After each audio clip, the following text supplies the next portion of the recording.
is Wesley with Cooking with Wesley.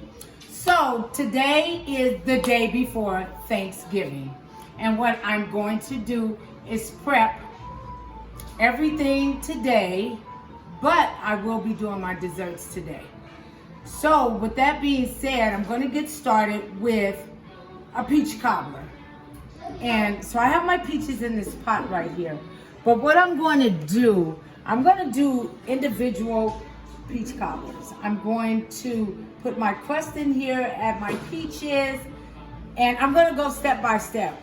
And they'll be individually did. So with that being said, we're going to get started. So what I'm going to do right now is that I'm going to add my flavors to this so we can get this on the stove. So I know I have a rule about white sugar because I use brown sugar, but I'm not quite sure how the brown sugar will come out in the peach cobbler because I've never used brown sugar before. So I'm going to use white sugar. So with this, I'm going to use 1 cup of white sugar with, this is 6 cans of peaches. So we're going to use 1 cup. I'm going to measure that out.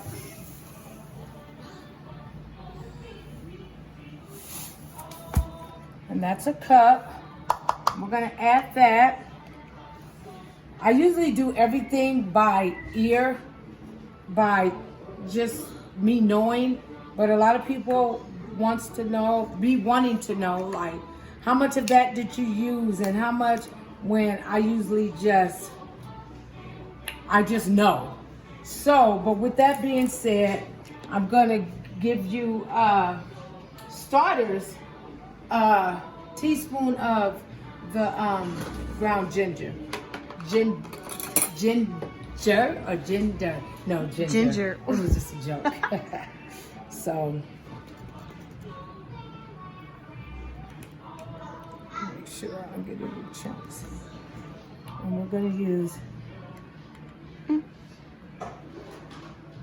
that much of that. Is that? That was the nutmeg. So now the ginger, we're going to use the same amount.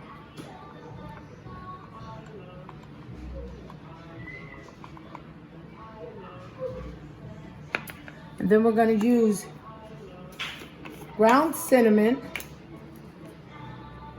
And I've made these before, so the measurements that I'm giving you are actually right. And then I'm going to give you a little bit of vanilla extra. And I can only do that by thought. So that was a little. So I say a 1/2 teaspoon. And we're going to do that. And then we're going to add a stick of actual butter to that. And we're going to mix that up, and then we're going to pop that on the stove. And we're going to let all that blend together and get all those juices flowing. And since I did measure that out like that, what I'm going to do once it starts cooking, we're going to do a taste test on the juice to see maybe what might be missing or maybe nothing. I'll be back. What I've done, I've taken my pie crust, and it's already ready-made pie crust, and I'm going to add these in the well of the muffin pan.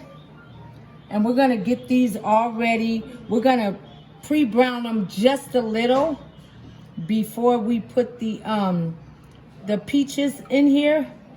And we're going to get this started, and we're going to see how these come out. Cooking beautifully. So what I'm going to attempt to do, is actually put them in the little wells. So we're going to see how that turns out. Lightly butter the inside, just a little bit. And then we're going to add some peaches. We're going to see how this turns out. To the little wells. And it's just enough, and then we're going to top them off with crust. So I think this is going to turn out pretty good. And this is something, you know, you do like for the kids or... So we're putting on the topping of the dough. And then we're gonna butter that. And we're gonna put that in the oven. And then we'll be back. So while the peach cobbler is in the oven, what I'm going to do is do chocolate cake, chocolate fudge cake out the box. This is for my people that cook out of a box, out of a can, out of a bag, and that might be struggling to actually cook from scratch. So with that being said, I've added my eggs, 6 eggs in there, 2 boxes of cake mix, 6 eggs. I'm gonna add, the recipe always calls for oil, but I always use butter. I just do, that's just me, so because it makes it a little moist. So I'm gonna add a 1/2 cup of butter and a 1/2 cup of milk, but I'm not gonna put it all in there yet. And we're gonna get this started and we're gonna see how this turns out. I'm gonna get this mixed up. And then we're going to add the rest of the milk. And we're going to go from there. And then we're going to get this pan. And I'll be back. Put this in here. Put this into the oven.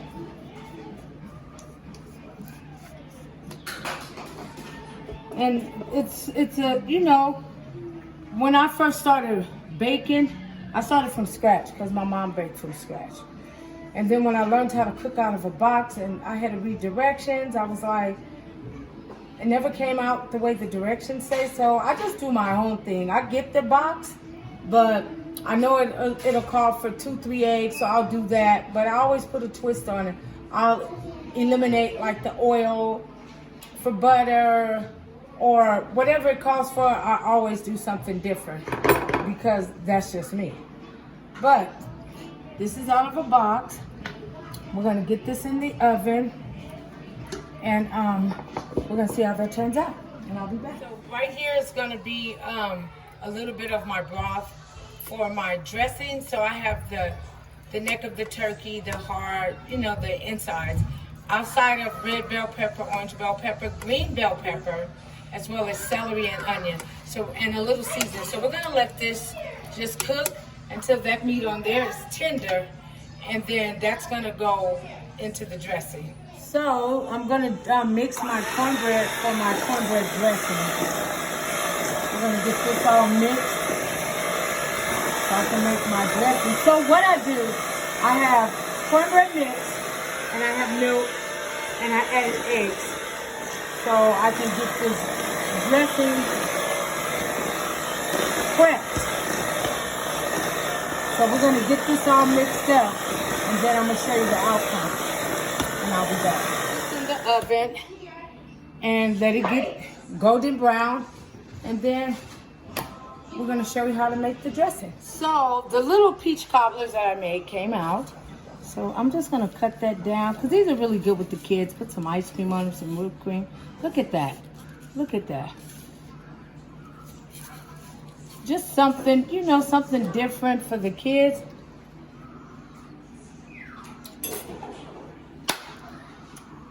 Perfect. So I'm back. And what I'm gonna do, we have a tradition in our family where we make stuffed celery. So I'm gonna show you step by step how to make stuffed celery. How do you stuff celery? You'll see. But we start off with the cream cheese, and we have pimento olives. And what we're gonna do with the olives, we're gonna crush these up really small, and we're gonna blend all this in together. And once we get it blended together, then we'll do some stuffed celery sauce. And that's good enough. So it's all chopped up, as you can see. And we're gonna add this to the cream cheese.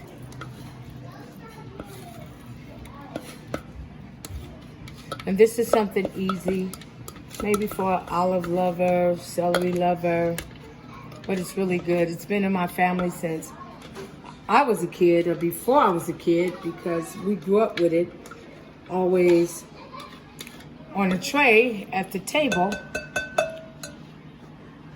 and they're pretty good. So we're gonna get this mixed up. I'm gonna mix this up and I'll be back. Cream cheese and the celery. And mind you, as you mix the cream cheese and the olives, mind you, as you mix that, you pour the juice as you're mixing it to get it creamy. And what you do when it's done, you clean off your celery, of course, and you take this and you put that in between there like this, and you eat it. And these are so good. You gotta try them. They're called stuffed celery, and this is Cooking with Wesley. And I think you'll enjoy it. I think your family will enjoy them. I think your kids might enjoy them. They're really good. And this is an old family recipe that we've been fixing for years. So this is actually ours. We own this. So there it is there, stuffed celery, and I'll be back. Now for my ham, I'm just prepping my ham. I like to have everything prepped before I put it in the oven. And what I have right here is brown sugar and pineapple juice that I'm going to cook with my ham. And these right here are cloves that I'm using to secure the pineapples. And then that butter that you see I put there, because it makes it a little easier for the cloves to go in when you have such a big ham. My son actually got me this ham. I usually use spiral, but I'm thankful for this ham. It's pretty big. I haven't had a ham like this in a while, but I'm gonna cook it and we're gonna eat it. And it's a blessing. But anyway, I'm gonna just put the pineapples all the way around, as many as I can. And after I do that, we're gonna put it in this bag right here, the oven bag, because I cook my turkey and my ham in oven bags, because I want that moisture. So I'll be back.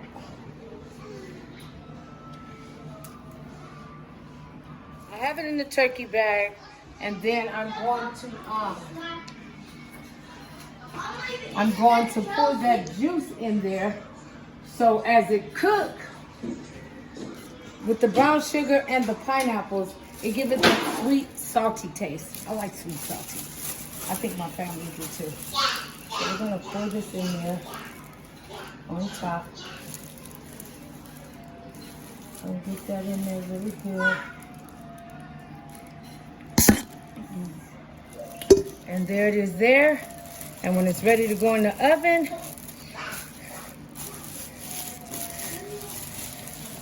we'll do that. And that'll be done in the morning. Now I'm going to prepare my turkey. Just get it ready so when I do go to put it in the oven tonight, everything will be ready. I'm just prepping everything right about now. So, that being said, what I'm going to do, because usually what I do, I'm going to add butter. I always add butter.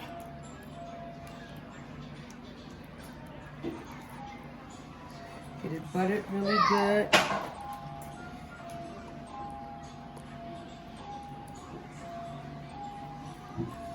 And this is how I normally cook. Nothing, I'm not cooking nothing different than what I usually cook and how I usually cook it. This is just what I do. Because I cook for my family a lot, and I cook for a lot of outside people.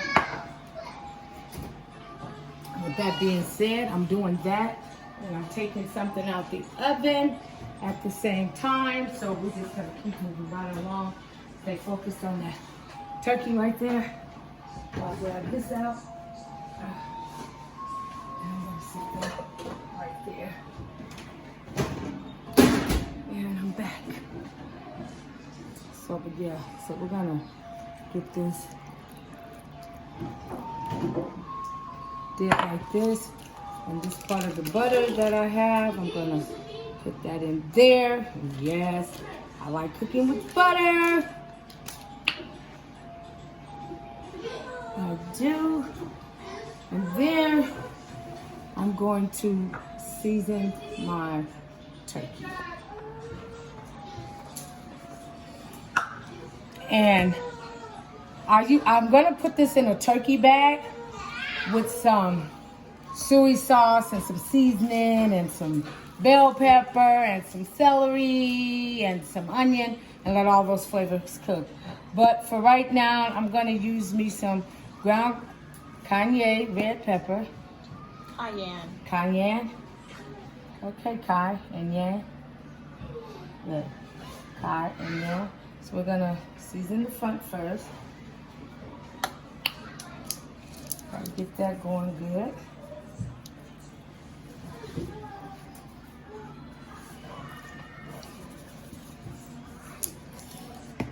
And we're gonna use allspice. So what I just did was cayenne, seasoned salt. I'm going to use some poultry seasoning on there.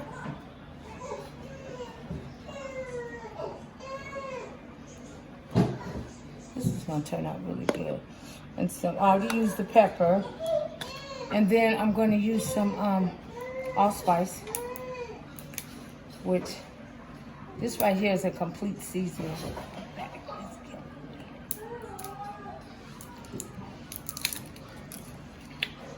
Let me open this, and we're gonna use this.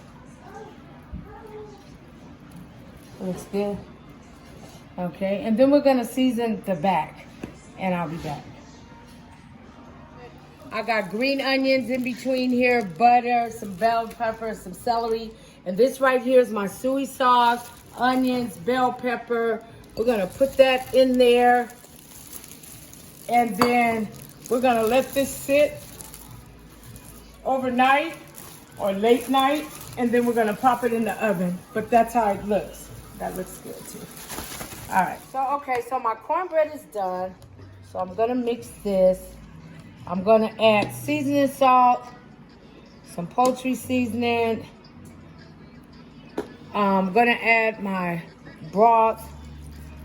I boiled some, but I didn't boil enough, so.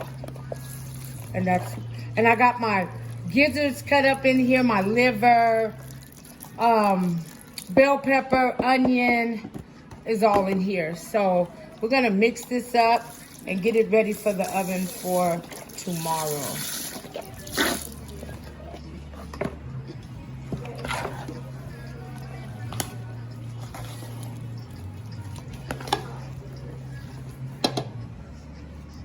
And right now for this size pan of dressing, I will use 6 vegetable or chicken broths, whatever is your flavor.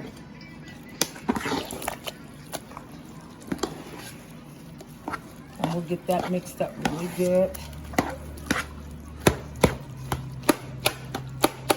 My daughter says, use a spoon, use a spoon. Just a lot of work.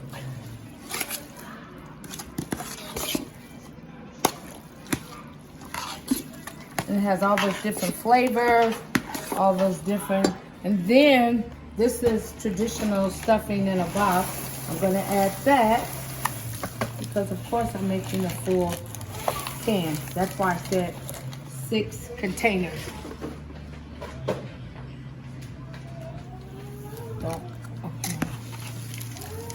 We're gonna add some more broth because we did just add that.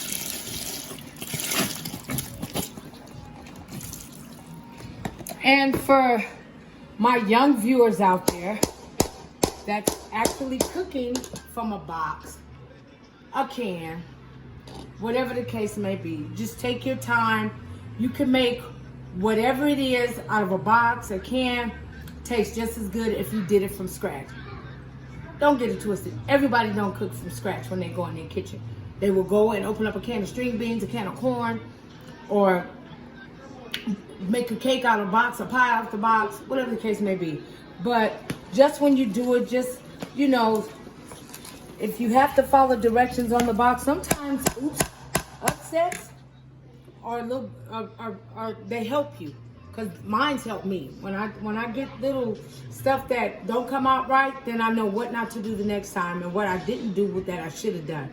So with that being said, however you're going with your Thanksgiving, whether you have a ham in a can, just make sure that you put your pineapples on it, strain that juice off of it, put your pineapples on it, and use a little bit of brown sugar and the juice from the pineapples to make your juice on that. And if you just use it with foil in a pan in the oven, just check it so it won't dry out. I use oven bags because it keeps everything a little bit more moist. So with that being said, I'm just trying to give out some pointers, some tips, because I know this year in our family, we have some new Thanksgiving cookers that have never cooked a Thanksgiving dinner before. And basically everything they have is out of a can, a box, and a bag. And it's okay. It's okay. Just cook it and do the best that you can. But follow some ideas. Some things that I do might work for you and some things might not work for you. But you just make the best of what you have. And so with that being said, this dressing, we're going to spray our pan, because I spray all my pans because I don't want them to stick. And we're going to get this just prepped, and it won't go into the oven until tomorrow. So, dressing, I added 1/4 of butter in there to make it moist and creamy at the end. I cook with a lot of butter because that's what I like to do. It makes my food come out really good. So with that being said, we're gonna put this in the pan and move forward. And that tastes really good. Okay. What the dressing looks like before you put it in the oven. You can see some of the bell peppers, the meat. So we're gonna pop this in tomorrow. But how I got 2 pans is that you make a big thing of a pan like this full of cornbread, and then you add the not the stovetop, but the traditional seasoning stuffing in with that, and you mix that up together with all your seasonings, and you can get 2 pans depending on how large of a family that you're cooking for, and I'm cooking for a lot of people come on tomorrow. So with that being said, I hope I covered everything as far as how to make the dressing and how many. If you just take your cornmeal and put a little baking soda, baking powder in it, eggs, milk, or you use your box Jiffy or whatever cornbread floats your boat, just make a big pan and add your stuffing and you'll be good.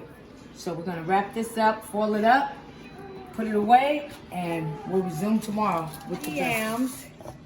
I stumbled a little because I don't eat these. And my kids like them, a few of them, and they want me to fix them. So, with that being said, like I said, I just do everything off the top of my head, what I assume it is. It's a candy yam, and I know it's supposed to be sweet. And I made them one time on the stove, and my daughter said they were good. So now I'm gonna make them again. So I'm gonna add a cup of sugar, which this is a cup of sugar to me. I'm going to add some ground cinnamon, probably about a tablespoon of that. Like I say, I usually don't measure stuff. I usually know. A little bit of ginger, just a little, probably about a tablespoon. It's enough. And a little bit of vanilla extract. And that's just so we can get the juice going good. And a little bit of nutmeg. And it's just about the same stuff I use for my sweet potato pie. So we're gonna mix this. We don't want to smash the potato, but this will get the juice good and thick, And then tomorrow, once I put these in the oven to cook, because yes, they're going in the oven, I'm going to top them with marshmallows. You'll see the end result. And on top of that, I'm going to have my daughter taste them on camera to see if I added enough sweetness. Because bloopers and all, we give it all because we make mistakes too sometimes. But that's a form of cooking. So with that being said, we're going to spray our pan and we're going to wrap those up and they'll be in the oven. Potatoes for my sweet potato pie are ready. So I'm going to finish peeling these and we're going to mix these and get these going in the oven because I plan on all my desserts to be done by tomorrow.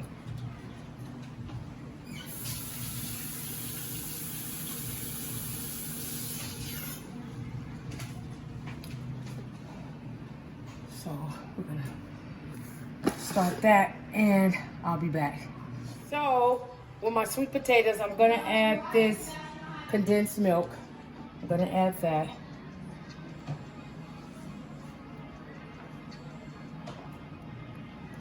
I'm gonna add more than one, but for right now I got one. I'm gonna mix it. I'm gonna add 2 tablespoons of ground cinnamon.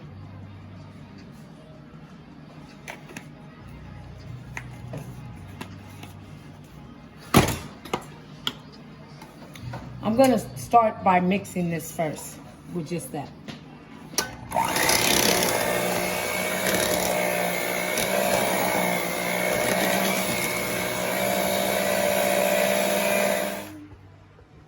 I'm gonna add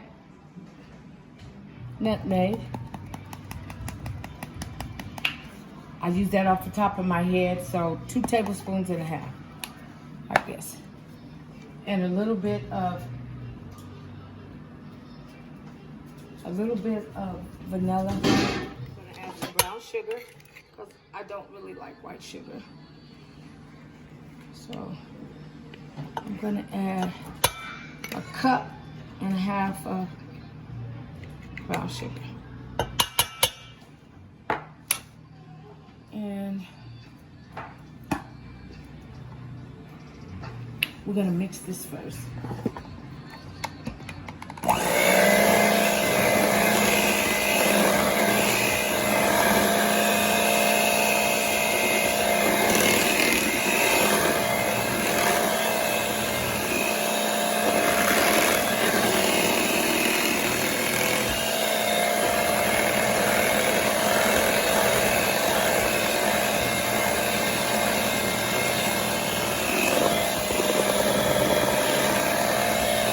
Then we're gonna add one more of my milk, and then some butter, a half a can of that.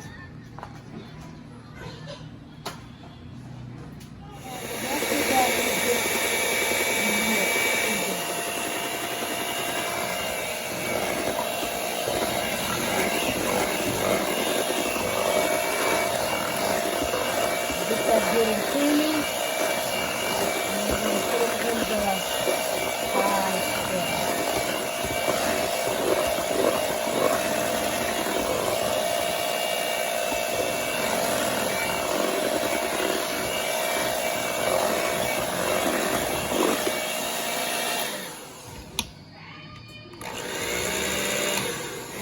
Finish mixing this up really good.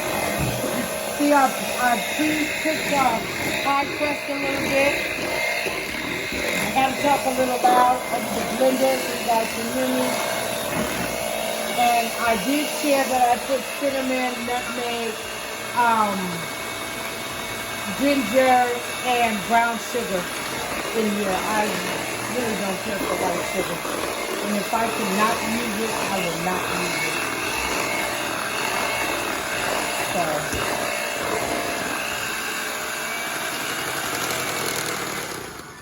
So this is ready to go in the pans, and I'll be back. So now we're gonna put the sweet potatoes in here. push it around a little bit. And we're gonna pop these in the oven. And I'll be back. So right here, what I have is a habanero pepper, which I'm gonna cut up. These are really good. They hot, but they're really good. The flavor of them is really good. And I like to use those in my greens.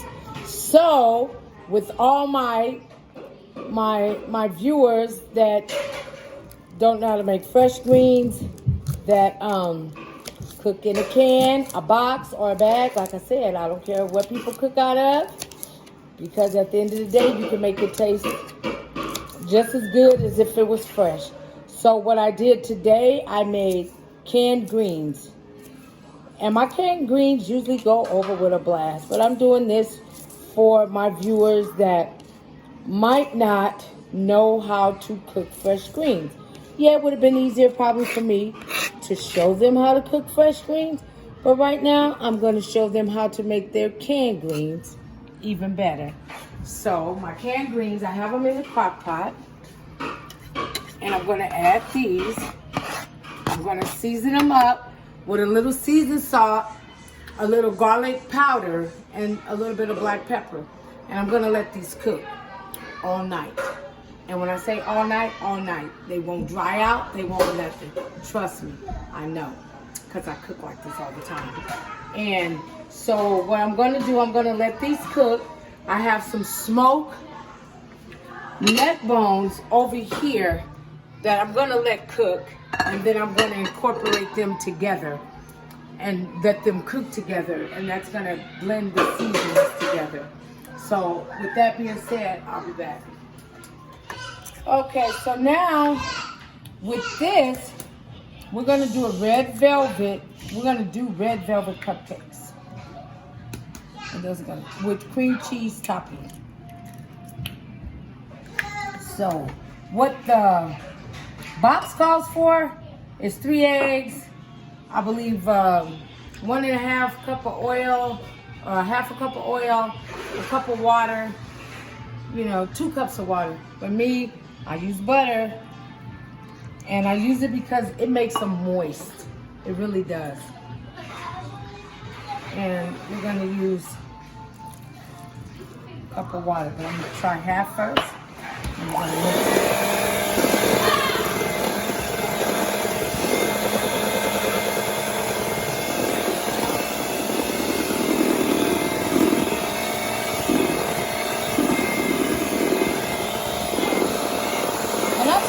I don't care if I'm cooking out of a bag, a box, a carton.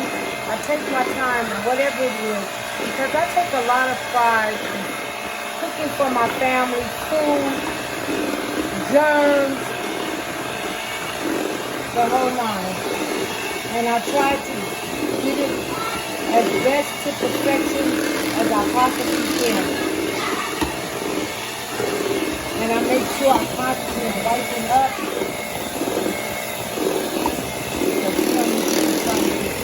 Fudge, and I'm not done with that yet. I'm gonna icing that, but usually when I cook for my family, for my children. So I try to make things a little fun. Like kids like cupcakes, so the adults have to follow through. It's cupcakes because kids like cupcakes. You gotta have a cupcake too, and it is what it is. So we're gonna scoop those out and pop those in the oven, and we're gonna see how those turn out. We're going to pop those in the oven, and we're going to see how those come out. And I'll be back. So I'm going to ice my cake. But usually what I do, I always add butter to my icing to make it creamy, because icing tends to be a little stiff. And I like mine creamy when I put it on. And this is the chocolate double fudge cake I stuck in earlier.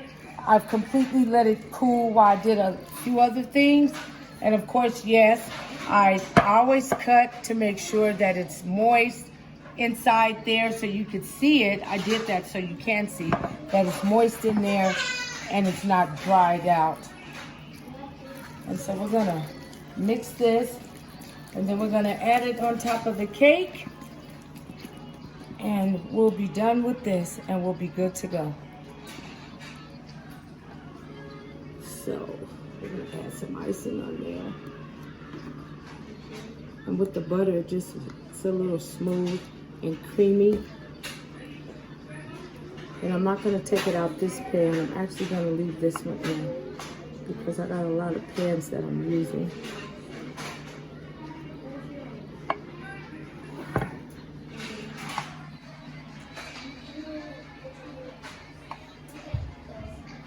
Chocolate cake is ready. So it came out pretty good. And it's moist. And we'll set that to the side and let it rest, and we'll check on our cupcake. This right here is going to be brownies. It calls for 2 eggs and half a thing of oil. Of course, I use butter. And I just use my own measurements of that. I'm going to mix this. And then I'm going to add some water.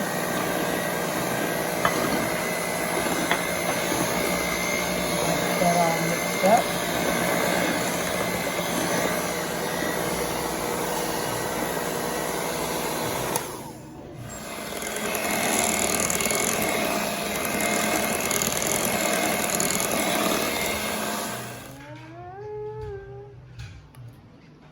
And then we're gonna put this in there.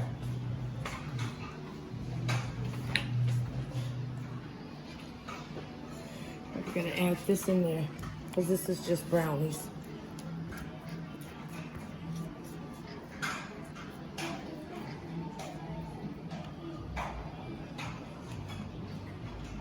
And there it is there. We're gonna pop that in the oven.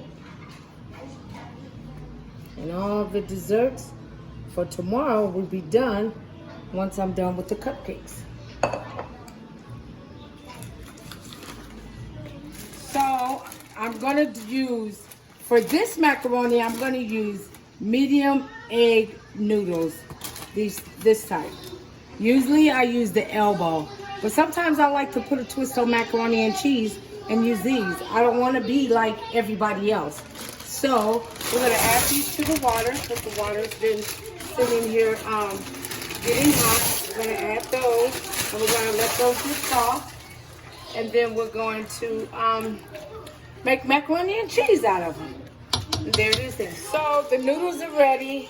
I'm gonna add cheese. I already added butter and a little bit of seasoning salt. And then I'm gonna add a little bit of cheese. That's a little to me because I like cheese. I'm gonna add that, and then I'm gonna add some Cheez Whiz with that. A little bit of Cheez Whiz.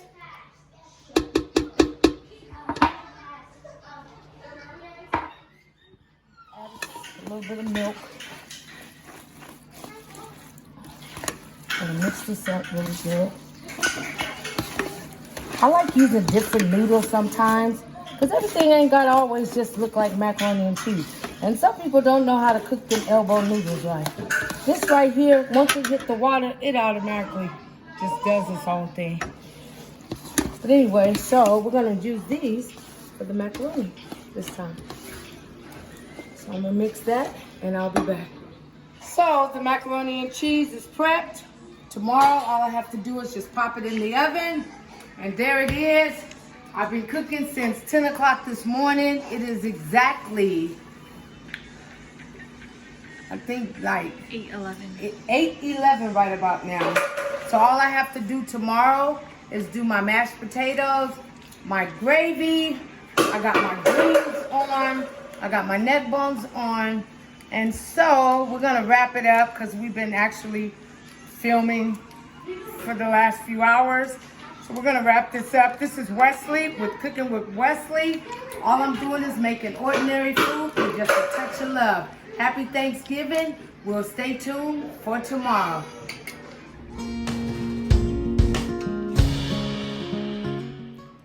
Okay, so I'm back this morning and it is Thanksgiving. Happy Thanksgiving to everybody out there. So what I'm going to do right now, I'm going to make my homemade gravy. And yes, I am filming myself right about now, but only for a minute. But I'm going to make my homemade gravy, and we're going to go step by step so you can see how it's made, okay? I'll be back. Okay, so what I'm gonna do, I'm gonna add a little bit of onion, a little bit of red bell pepper. We're gonna fry that up, let that cook. And then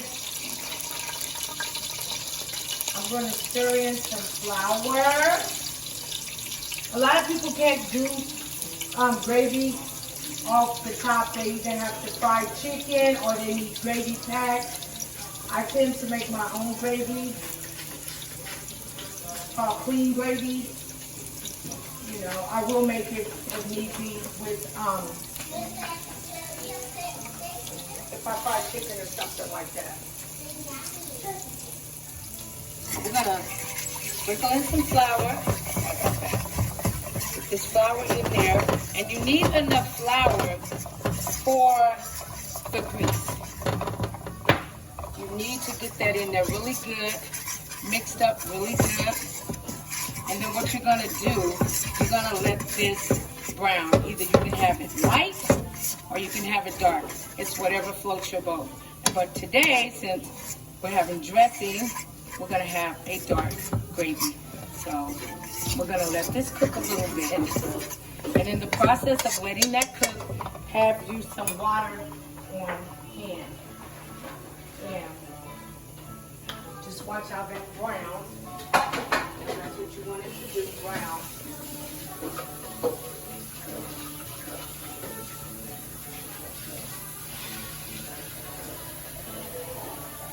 I'm gonna just let that brown a little bit. Now see how brown that's got? I know somebody would say that's burned, but it's not. So now what we're gonna do, we're gonna pour up, add water. We're gonna whisk it. Because you want to make sure you get the chunks out. And we'll do that water because you don't want it too thick, but you don't want it too watery either. I know in one of my segments I did gravy, but somebody might have missed it, and this is Thanksgiving, so I'm doing step by step of everything that I'm doing. Now that I have all that whisk, you see the onions cooked, the bell pepper. We're gonna let that simmer a little, but then we're gonna season it. I usually season mine with Lori season, a little black pepper. You know, you season it to your liking, what you like, what you grew up on. But I'm gonna add some seasoning salt to mine. And it looks like a lot of seasoning salt, but be mindful that nothing in here is seasoning. All it has is the flavor of the bell pepper and the onions. And that's only a few. Usually I add mushroom because I'll make a mushroom gravy or gizzard gravy. But in this case, because I have some people that don't eat meat, the gravy has to be without meat. And I try to compensate everybody when it comes to cooking. Whether you're a vegetarian or whatever, I omit. Like I have these greens here that have no meat in them. I have these greens here that have meat in them. Now these are the greens I started with yesterday. It has the smoked neck bones and so forth in there. And those been cooking all night. And the other ones are just a vegetarian type green with no type of meat, but it does have bell pepper, onion, peppers, and so forth in it. It's just meatless. So we're gonna stir this. I'm gonna add a little bit more water to it because I don't want it thick when I turn it down some. And then we're gonna let that cook and I'll be back. And this is what the homemade gravy looks like. See the pretty color? It's got a good seasoning to it. It's not chunky. It's not watery. And it's gonna go really good with the mashed potatoes and the dressing. But that's how you make homemade gravy without using gravy packs, gravy cans. You just get a little bit of oil, a little bit of flour, put your onions, your bell pepper, or your gizzards, or whatever's, you know, floats your boat as far as adding to your gravy. And you season it up a little bit to your liking, and there it is there. And you don't have to use the can to make your gravy. You don't have to use the packet to make your gravy. You can just make your gravy from just with the items that you have in your kitchen. So with that being said, the gravy is ready, And we're gonna pour this in a container. Okay, so with that being said, it doesn't really take much to stuff celery.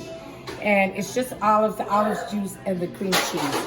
And they go really good. Kids usually like them. Kids usually just eat the inside. And for people that maybe don't like celery, you might just eat the inside too, because I have a daughter that really don't like celery, not unless this is on there. But it is what it is. And it is a little time consuming, but they go over good with your meal while you're eating it. So this is what we call stuffed celery. The mashed potatoes are ready. So we're gonna blend these together. I have a stick of butter in here and a stick of margarine. And like I said before, I like butter. I'm gonna add some milk to that. And we're gonna get these all nice and creamy. You can season it to your own flavor. I prefer seasoned salt or pepper. Some people prefer salt and pepper, but I'm really not a salt person. I like seasoned salt and I like butter. With that being said, these are the mashed potatoes. This is the end result when we're done, and I'll be done.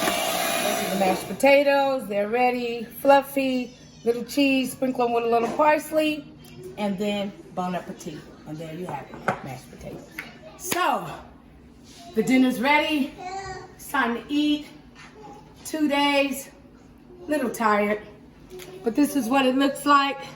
Homemade macaroni and cheese, homemade gravy, dressing, you name it, it's on the doggone plate, and our famous stuffed celery. So there it is there, ordinary food with just a little touch of love. Go like, go share, go comment, and please subscribe and turn on your notifications. And remember, I'm Wesley, and this is Cooking with Wesley.